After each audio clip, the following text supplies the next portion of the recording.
Buenos días, mis estimados hermanos. Dios los bendiga a todos. Vamos a seguir con el segundo libro de Crónicas en el capítulo 13. Vamos a leer un poquito más de lo que puso nuestro hermano Beto como versículo del día. En el versículo 13, precisamente, 13:13. Vamos a leer hasta el 18, mis estimados hermanos. Pero Jeroboam hizo tender una emboscada para venir a ellos por la espalda. Y estando así delante de ellos, la emboscada estaba a espaldas de Judá. Y cuando miró Judá, he aquí que tenía batalla por delante y a las espaldas, por lo que clamaron a Jehová y los sacerdotes tocaron las trompetas.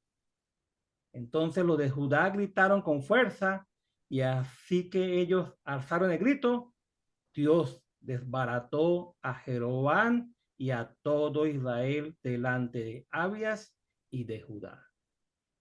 Y huyeron los hijos de Israel delante de Judá y Dios los entregó en sus manos. Y Abías y su gente hicieron en ellos una gran matanza y cayeron heridos de Israel 500,000 hombres escogidos. Así fueron humillados los hijos de Israel en aquel tiempo y los hijos de Judá prevalecieron porque se apoyaban en Jehová, el Dios de sus padres. 2024. Feliz año. Ya estamos a 5 de enero hoy precisamente. ¿Cuáles son mis deseos? O mis deseos son para el bello grupo de Café con Dios, que este año, hermanitos y hermanitas, niños, jóvenes, sexagenarios, que confiemos en el Señor. Que este año pongamos más confianza en Dios y en su Hijo Jesucristo.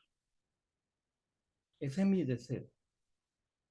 Que nos agarremos de Él. No importa dónde estemos, en las circunstancias en que estemos viviendo, en situaciones adversas, o en situaciones alegres, toda cosa, siempre obedeciendo su palabra. Eso es lo que son mis mayores deseos, hermanito. Y me gustó mucho en el capítulo 11, ahí cuando estaba estudiando el hermano que estuvieron enseñando, dice que hubo un grupito que no atendieron a lo que hizo Jeroboam en el reino del norte de Israel, porque Jeroboam cambió la religión completamente, puso a becerros de oro en la ciudad de Dan y de Betel, y el grupito de sacerdotes y levitas, dice en el capítulo 11, versículo 13, y los sacerdotes y levitas que estaban en todo Israel se juntaron a él desde todos los lugares donde vivían, porque los levitas dejaban sus ejidos, fíjense lo que estaban diciendo, dejaron sus ejidos y sus posesiones y venían a Judá y a Jerusalén, porque Jeroboam y su hijo lo excluyeron del ministerio de Jehová. Usted sabe que lo excluyan a uno de adorar a Dios. Ellos dejaron el confort, dejaron sus propiedades, dejaron todo lo que ellos tenían y se fueron a Jerusalén porque querían adorar al verdadero Dios. Y no solamente eso, en el versículo 16 dicen que tras aquellos, hablando de los levitas y los sacerdotes, acudieron también todas las tribus de Israel, los que, dice el cronista, les puso este nombre, que es maravilloso, tomémoslo para nosotros también, los que habían puesto su corazón en buscar a Jehová, Dios de Israel. Eso es lo que yo quiero entonces, que nosotros pongamos este año nuestro corazón en buscar a Jehová, nuestro Dios. Pero también me llamó la atención mucho lo que pasó con Roboán en el capítulo 12, cuando fue invadido por Sisá. Eso sí fue tremendo, porque Dios le dijo a Roboán, yo quiero que ustedes sepan qué es lo que es estar conmigo y no estar conmigo. Permitió que Sisá, el rey de Egipto, lo invadiera y se llevara el oro del templo. Una cosa es estar conmigo y otra cosa es no estar conmigo. Entonces, eso es lo que yo quisiera que haga hoy en día aquí. Por cierto, ya no se habla de sabiduría. Parece mentira, pero Roboam y Abías y los otros reyes no hablan de sabiduría, como si se hubiera prohibido hablar de sabiduría. Acordamos que Salomón, antes de gobernar al pueblo de Israel, yo le digo, pídame lo que quieras. Y él dijo, bueno, yo quiero ser sabio para gobernar tu pueblo. Pero eso no se extendió a sus hijos, no se extendió a sus nietos. Dice el mismo Salomón en los Proverbios, en el capítulo 1, versículo 7, el principio de la sabiduría es el temor a Jehová. Dice, los insensatos desprecian la sabiduría y las enseñanzas. Cada vez que el cronista habla de estos reyes, da por sentado que la audiencia, la gente que primera vez se le llegó a este libro, conocen de la historia e invita a la audiencia, igualmente a todos nosotros, a todas las generaciones que leemos primera y segunda de Crónicas y toda la Biblia, siempre se nos invita a conocer la historia. Entonces, si usted quiere conocer más sobre Abías, lea Primera de Reyes. Yo le estaba preguntando al hermano Beto ayer, sí, nosotros ya habíamos estudiado el libro Primera de Reyes y me sorprendió su sí, yo no me acordaba, pero ya estudiamos Primera de Reyes. En Primera de Reyes, en el capítulo 15, habla de ese rey llamado, aquí sí se Abián, pero es Abías.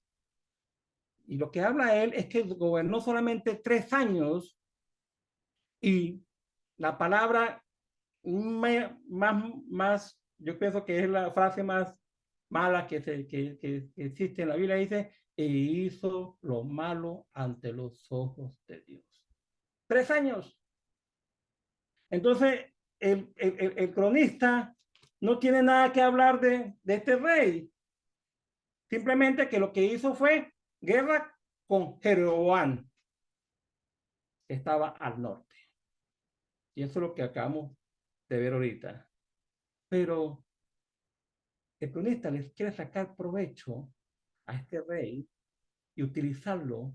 No se está fijando en su carácter, como el de Robán, que fue necio. A Robán se le considera como un segundo rey como Saúl, antes de David, porque consultaba a todo menos a Dios. A Salomón se le destaca por su sabiduría, pero se volvió necio al final de sus días. Y a David lo exalta más y no hace mención de su pecado. ¿Por qué? Porque el David está en el plan de Dios, de su descendencia, conducirnos a eso que nos conocemos nosotros como el Hijo de Dios. Pero entonces aquí en el capítulo 13 dice que a los 18 años de rey Jeroboam reinó Abías sobre Judá y reinó 3 años en Jerusalén. El nombre de su madre fue Micaías, hija de Urías de Gabaa, y hubo guerra entre Abías y Jeroboam. Entonces Abías ordenó batalla con un ejército de 400,000 hombres de guerra, 400,000 valerosos y escogidos. Y Jeroboam ordenó batalla contra él con 800,000 hombres, el doble. Está confiando en lo que él tiene. Está confiando en sus 2 becerros de oro que tiene allá en Dan y en Betel. Y en su nueva religión. Dice, y estos hombres, estos 800,000 hombres escogidos, también eran fuertes y valerosos, por cierto. Gracias, cronista. Y se levantó Abías sobre el monte de Semaraín, que está en los montes de Efraín, y dijo, y esta es la parte que está enfatizando, y cuando hay un discurso, cuando hay un salmo, cuando hay un cántico, ahí está el mensaje para todas las generaciones que leen crónicas.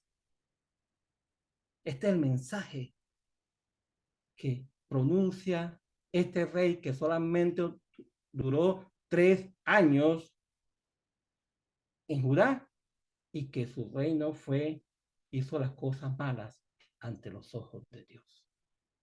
Pero Dios le da una luz, una lámpara para que nos enseñe a los primeros que recibieron el libro y a nosotros también, a esta generación. Dice, oídme, Jeroboam y todo Israel. ¿No sabéis vosotros que Jehová, Dios de Israel, dio el reino a David sobre Israel para siempre?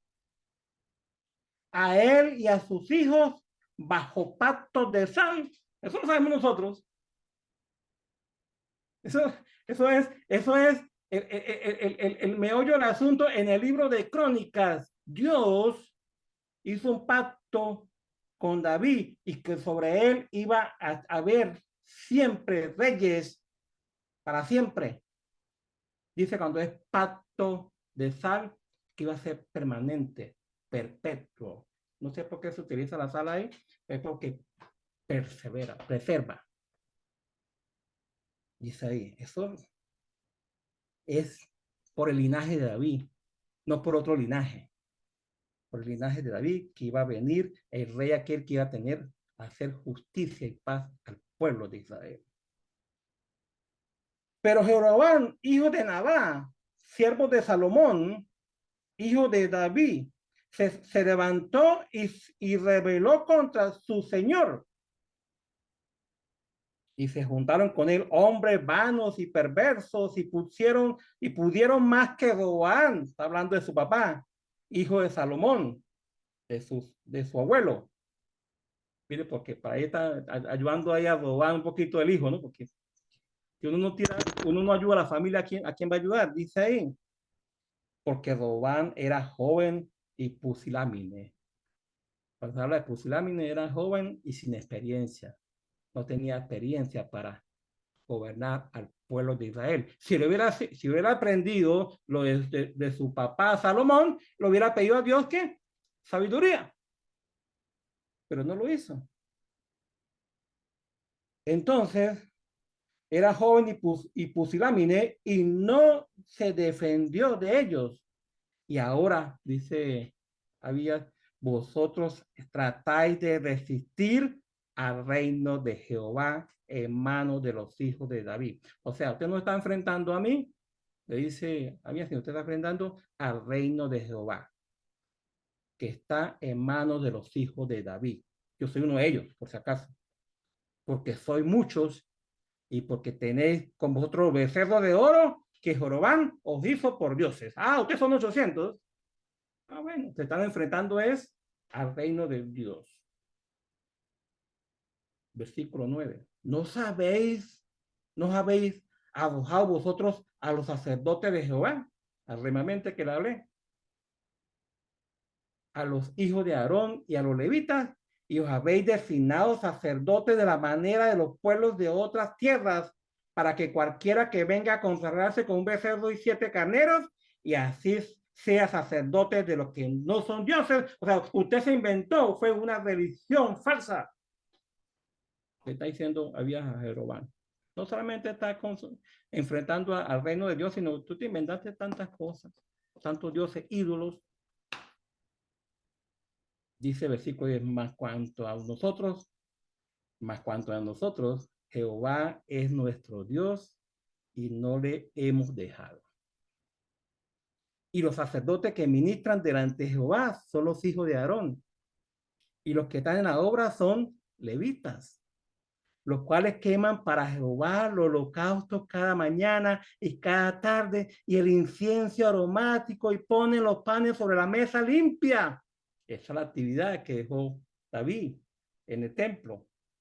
Y el candelero de oro con su lámpara para que ardan cada tarde. Porque nosotros, dice Abías, el hombre que hizo lo malo ante los ojos de Dios, pero que Dios lo utilizó, dice, porque nosotros guardamos la ordenanza de Jehová, nuestro Dios, mas vosotros la habéis dejado. Y aquí que Dios está con nosotros por jefe y sus sacerdotes con las trompetas de júbilo para que suenen contra vosotros, oh hijos de Israel. No peleéis contra Jehová, el Dios de vuestro padre, porque no prosperaréis. Y ya conocemos la historia. Se enfrentaron 400,000, 800 por otro lado, y se disminuyeron los de Jeroboam a 300,000. Y Judá y Abías no hicieron nada sino gritar y sonar trompetas, porque confiaron en Dios. Ahora, ¿qué está pensando los que recibieron estas palabras por primera vez, estos escritos? Si acaban de regresar del exilio por 70 años,